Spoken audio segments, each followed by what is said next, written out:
Hola,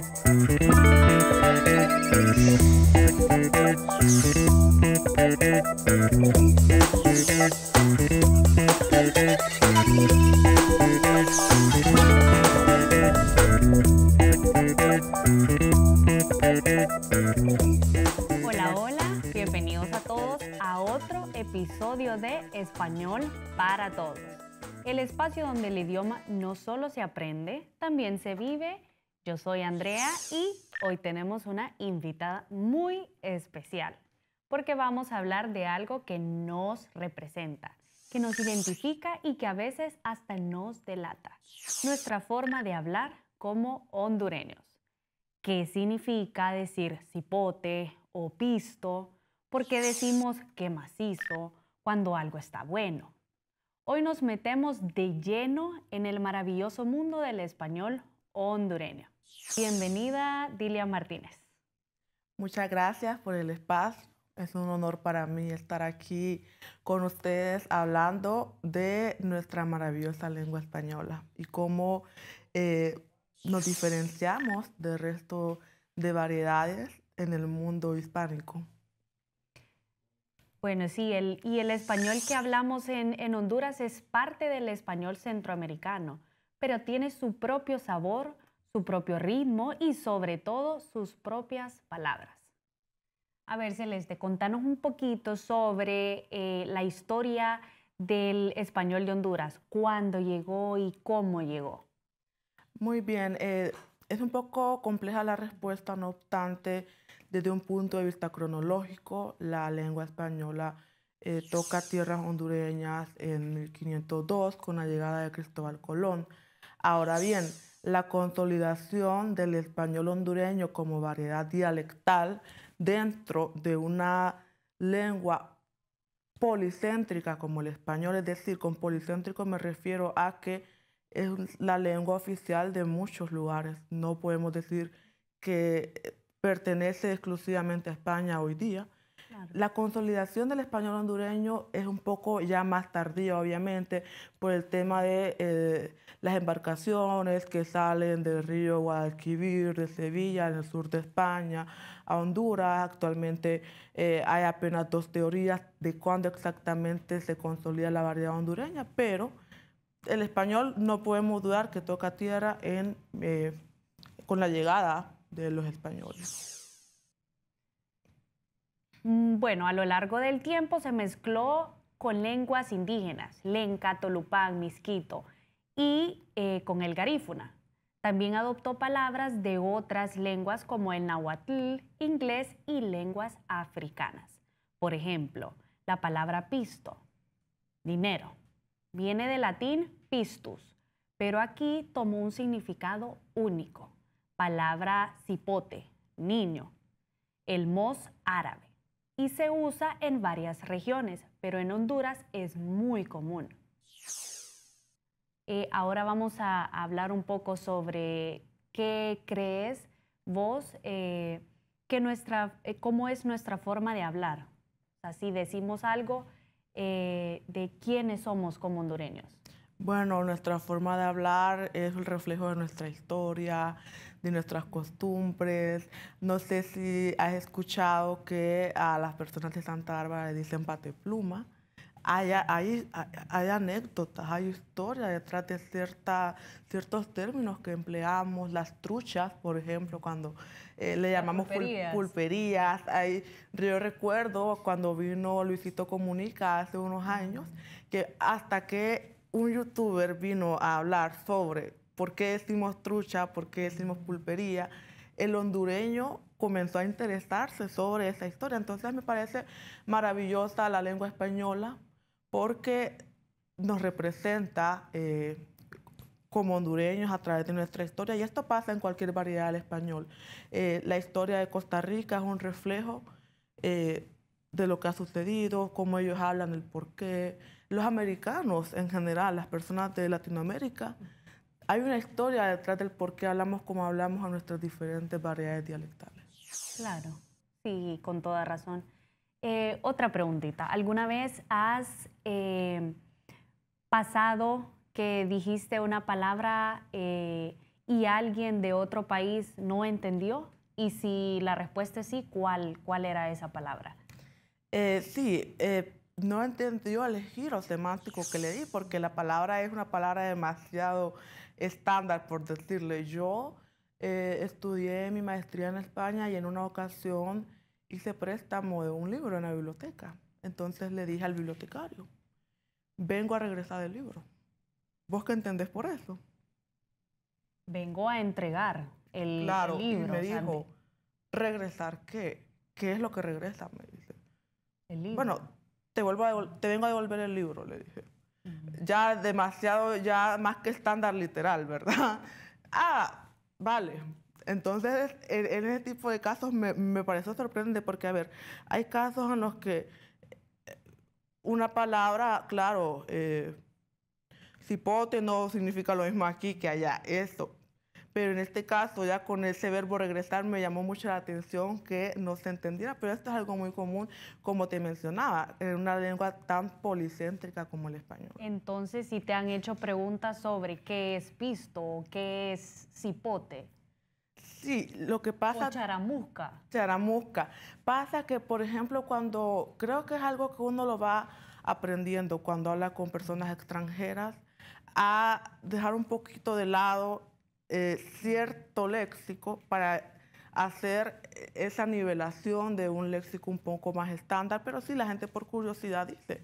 O los mismos centroamericanos a veces creemos, esto es algo muy común, creemos que X palabras son hondureñismos cuando son centroamericanismos que Claro. no se utilizan solo en Honduras, pero por eso es muy interesante estudiar las variedades del español, no porque yo quiero hablar como nicaragüense, no porque quiero hablar como tica, sino para poder entender esa diversidad y, como decimos, adecuarnos. Pero, por ejemplo, ¿como qué palabras son centroamericanismos? Yo considero que pisto, por ejemplo, no puedo decir Pisto. que es un hondureñismo, porque pisto se utiliza en El Salvador, por ejemplo, y se ¿Y entiende. chepo? Chepo. Que es policía. Ajá. Sí, no te podría decir con certeza, pero no creo yo que sea exclusivamente un hondureñismo. Entonces esto, como yo siempre digo, es más complejo de lo que parece. Como a veces porque es una palabra muy hondureña, muy local, muy coloquial, creemos que es un hondureñismo, pero incluso es un americanismo. Esto es muy interesante hablar de este término americanismo, porque hablaba de algo muy importante, de cómo se hace el mestizaje lingüístico, cómo influye en otras lenguas. Creemos nosotros que cipote solo se utiliza en Honduras o en América, cipote existe en España. Y son temas más amplios incluso, como palabras que se comienzan a adquirir desde América llegan a España. Entonces es muy interesante, me encanta a mí escuchar cursos sobre historia de la lengua, sobre mestizaje lingüístico, porque uno se da cuenta de estas falsas creencias. Correcto, muy bien y muchas gracias. Ahora te quiero hacer otra pregunta. ¿Por qué crees que es importante cuidar nuestras expresiones culturales? Es decir, dentro de nuestro idioma. ¿Por qué la importancia de cuidar esto? Por un lado, cuidar como conservar la identidad nuestra, no avergonzarnos de cómo hablamos. Cuidar también, eso desde un punto de vista, de otro punto de vista, cuidar el saber que si yo sé que una palabra tiene otro giro negativo, otro giro inesperado en otra variedad dialectal del español, evitar decirla, porque sé que puede ofender o dar risa, investigar. A mí me gusta bastante investigar antes de ir a otro país, este tipo de cosas, entonces el cuidado de este tipo de cosas. También el cuidado en cuanto a ser asertivos en la forma en el que decimos las cosas, no tender a ofender a los demás. Entonces, hablar con respeto de las diferentes culturas. Por ejemplo, un ejemplo que te digo es que a las personas estadounidenses les ofende que les digan gringos. Cuidar culturalmente. Claro, hay palabras delicadas. Palabras, pienso yo. También hay formas, hay nicaragüenses eso de que digan mucos, no a todo el mundo le gusta. Entonces, cuidar mejor nicaragüenses que utilizar ese tipo de, creo yo, cuando uno es, ese tipo de acercamientos innecesarios, ¿verdad? Sí. Y bueno, a veces tendemos a adaptarnos nosotros a este otro idioma y no mantener el nuestro, ¿cierto? ¿Qué piensas también del uso de expresiones nuevas que vienen de redes sociales o vienen del inglés, el famoso Spanglish? Me parece muy interesante. Algo pasa con nosotros lingüistas. Creo yo que la mayoría, al menos los que no somos tan prescriptivistas, yo lo soy para algunas cosas, pero para las variedades no tanto.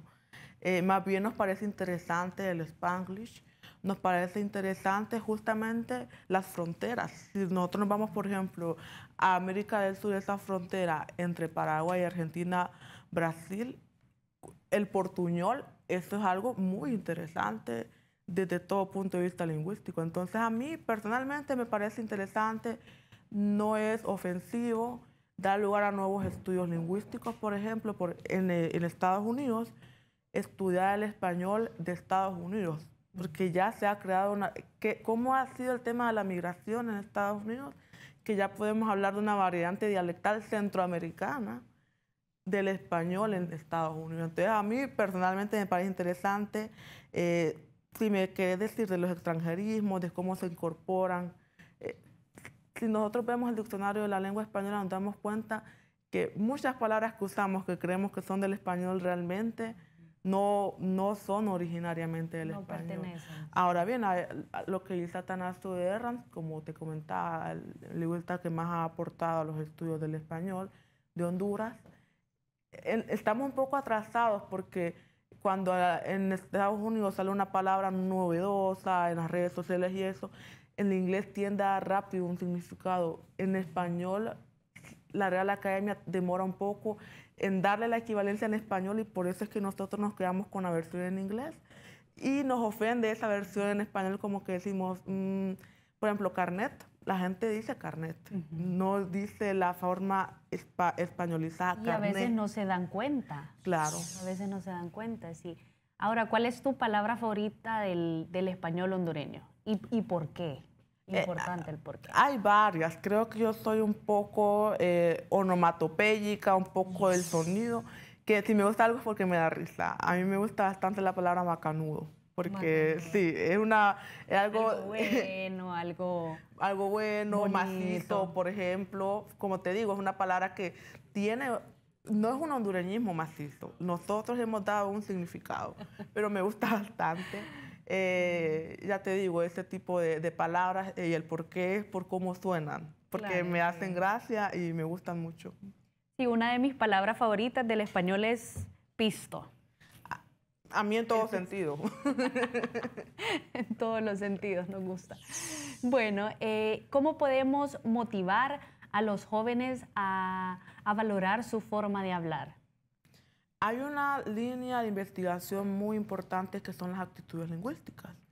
¿Qué es lo que pasa con el hondureño? El hondureño cree, a mí no me gusta cuando dicen nuestro caliche. Nosotros mismos menospreciamos la forma en la que hablamos. También, así como te estoy hablando yo en este programa, no es como yo hablaría con mis amigos, por ejemplo. Claro. Tampoco estoy dejando de hablar como hondureña. Uno hace ciertas nivelaciones. Bueno, esto parte de la teoría del sociolingüista Labov, de que nosotros podemos analizar la forma de hablar desde un punto de vista geográfico, de un punto de vista diafásico, es decir, no vas a hablar lo mismo como hablas con tus amigos que conmigo. Sí, hay un formalismo, es diferente la confianza que cuando estás hablando con tus amigos. Correcto, un punto de vista diastrático, es decir, de los estratos. No habla igual una persona de clase media, media alta, media baja. Sí. Entonces, esto es lo interesante de la lingüística. La lingüística nos da respuesta a muchas cosas. Y bueno, es importante ver el idioma como parte de nuestra identidad, pero no dejar de lado las variantes, y no es que uno sea doble cara en eso, sino que es algo inevitable, no solo en el español, sino que en cualquier lenguaje. ¿Y por qué es importante ver el idioma como parte de la cultura y no en sí como bueno, sí la cultura y no solo como una materia más? A ver, si yo te digo a vos ahorita, se está incendiando esta locación, ¿qué harías? ¿Qué harías si yo te digo, se está incendiando? Pues me salgo. Salimos corriendo, no nos importa que se está grabando. O hago una, sí. Hago La palabra llamada. tiene poder, la palabra construye realidades y es lo que no hemos terminado de entender, el poder del español, que es el vehículo hacia la comunicación. La habilidad del lenguaje como tal, la facultad, a mí siempre me gusta diferenciar qué es lenguaje, qué es lengua, pero como no vengo a una cátedra sobre eso, pero ver la facultad del lenguaje, lo poderoso que es, pero ya cuando hablamos de lengua, es muy importante porque construye realidades. Una palabra te puede hacer sentir muy mal, te puede dejar sin dormir. Entonces, valorar el poder de la palabra, creo yo, nos va a hacer entender la importancia del español no como una materia. Hay personas que dicen, no, es que la ortografía, es que esto. Y ahora, algo muy importante que quiero ya para finalizar mencionar es la lectura. A través de la palabra nosotros llegamos al universo de la lectura, que eso nos abre puertas no solo a este mundo, sino que a diferentes mundos, nos ayuda en todo sentido. Entonces, yo siempre promuevo el amor hacia la palabra como una construcción de nuestras realidades.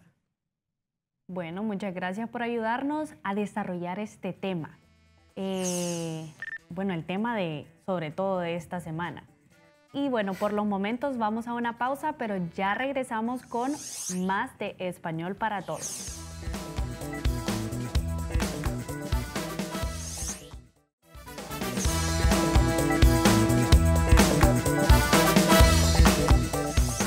Gracias por continuar con nosotros en Español para Todos. Hoy tenemos una invitada muy especial, Dilia Martínez, quien nos ayudará a corregir ciertas imágenes y videos que circulan en redes sociales, pero tienen muchos errores ortográficos. Así que comencemos. A ver, Dilia, ¿qué errores cometemos aquí? La imagen dice, no te castigues por no estar donde querías. A veces los planes nos retrasan, pero no se cancela. Confía, el camino sigue siendo tuyo. Muy bien. En cuanto a la corrección, hay algo. Por ejemplo, abril debe escribirse en minúsculas según la ortografía de la lengua española vigente. No obstante, en la corrección de estilo me dice, si no hay nada que lo precede, esta A es correcta en este caso, ya por un tema de estilo. Igual, este punto que vemos nosotros aquí puede y no puede ser correcto según el estilo que se estuviese utilizando a lo largo de las correcciones. Si es un título, yo no lo dejaría, porque en los títulos no tenemos que poner un punto. Hay gente que, por ejemplo, está escribiendo un informe y en cada título pone un punto. No es oración porque está en condición de etiqueta. Entonces yo aquí, si es un título, borraría ese punto.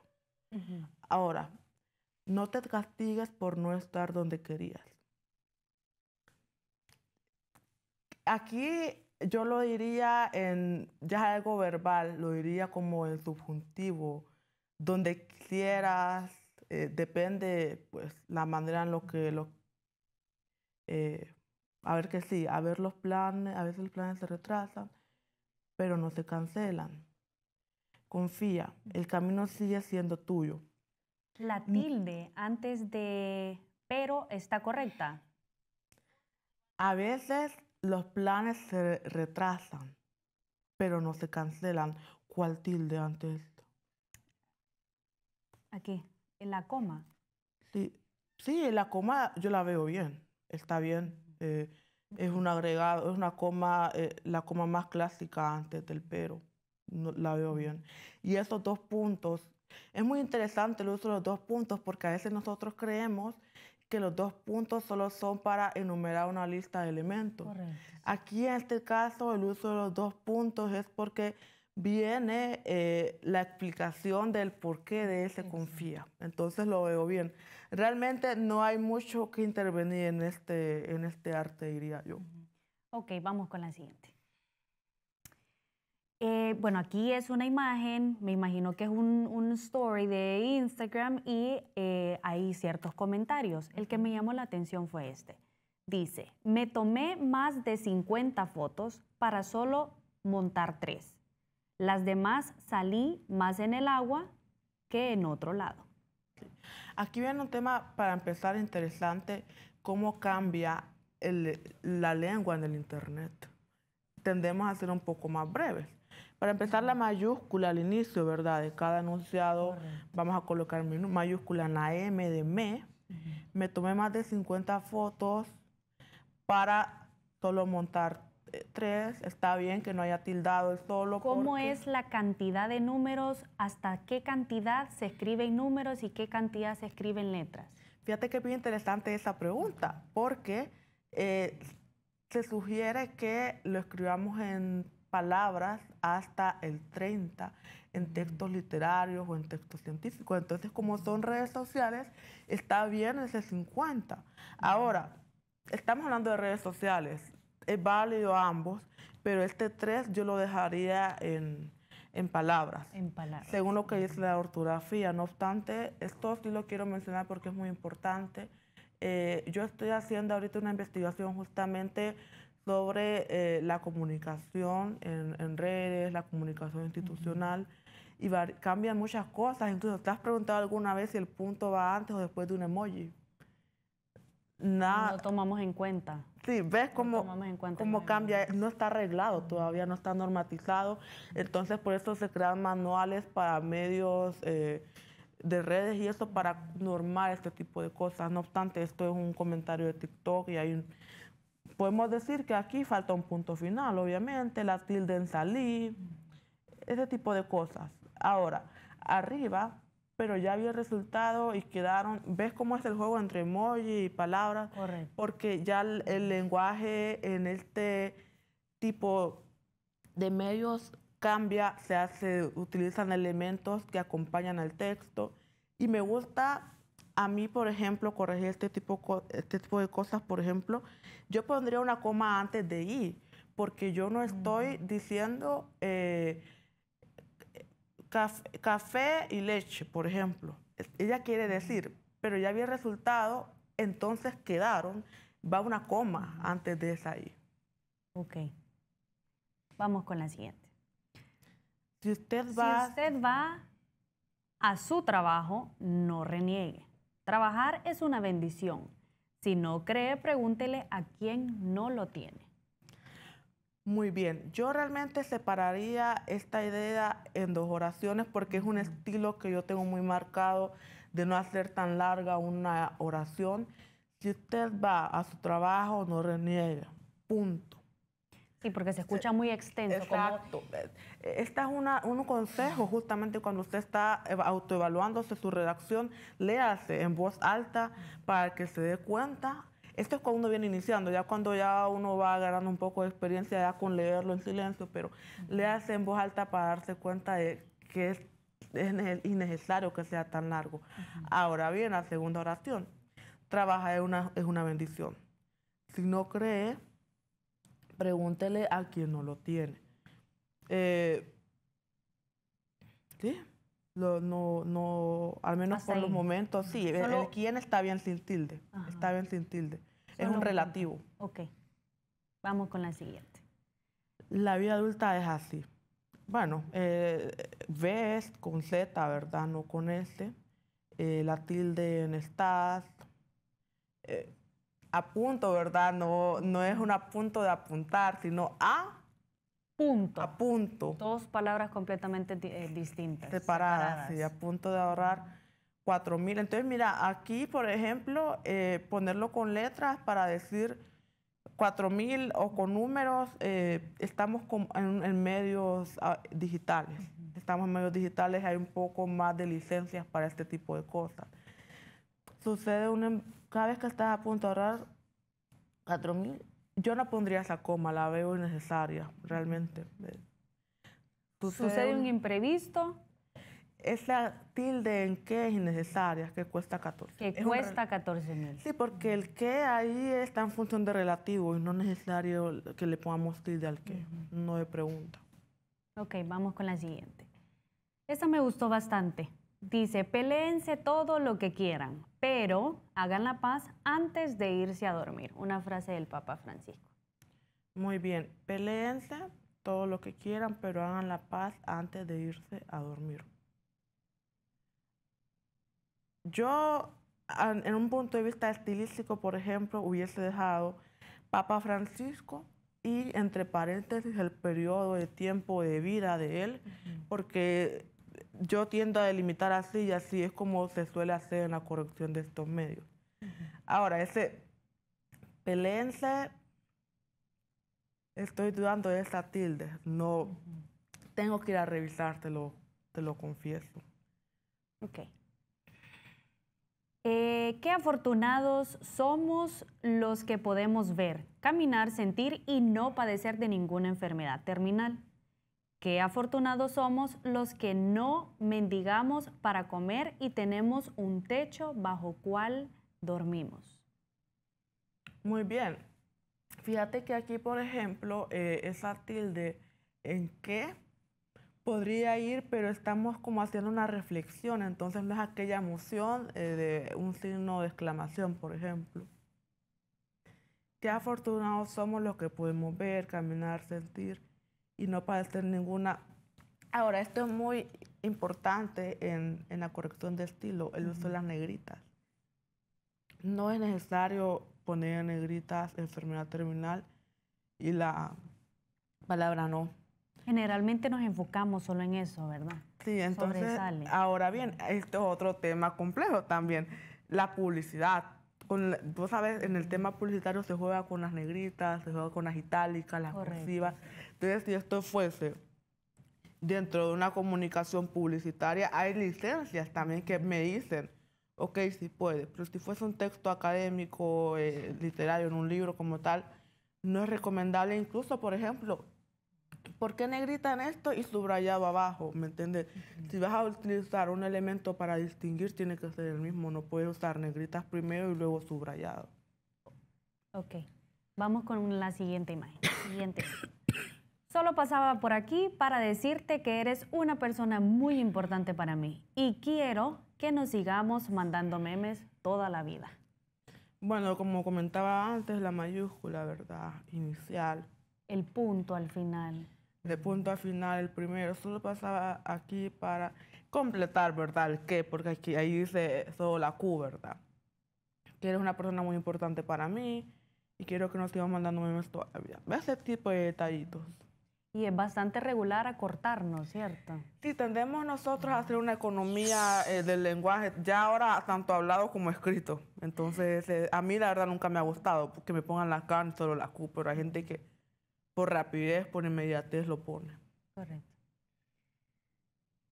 Ahora vamos a ver un video que estuvo muy viral en redes sociales y quiero que nos comentes sobre esto, a ver si... Sí. Perdónenme a todos, no acepto.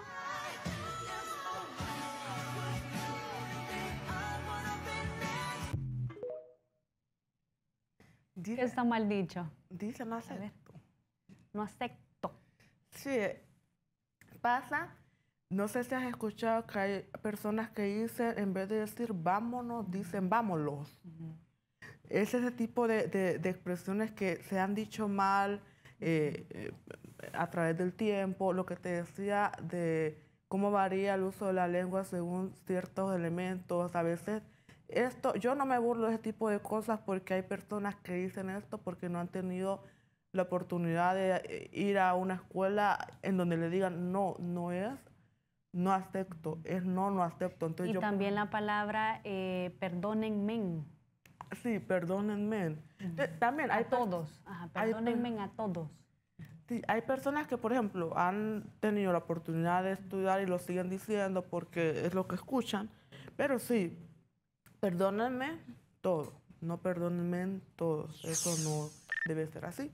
Pero sí, esa reflexión de que yo tiendo a no volarme ni ese tipo de cosas porque a veces hay una historia detrás del porqué.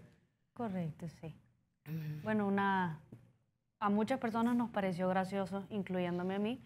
Pero bueno, muchísimas gracias, Celeste, por habernos acompañado en Español para Todos. Y nos vemos en una próxima ocasión.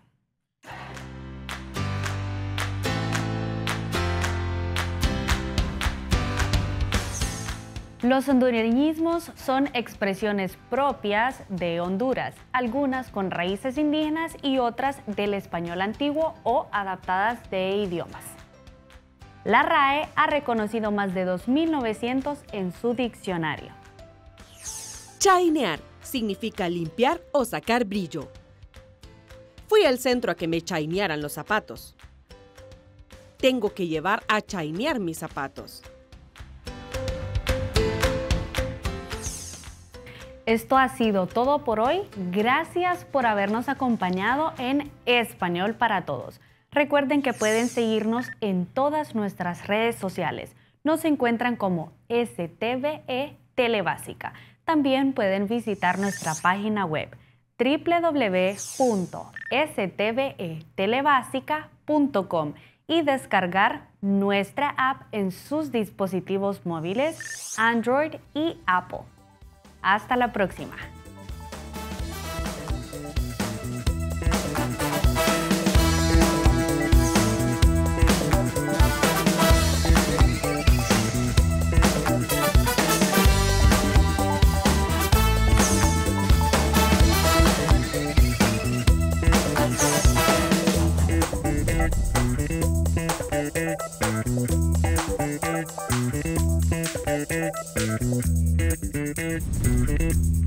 Thank you.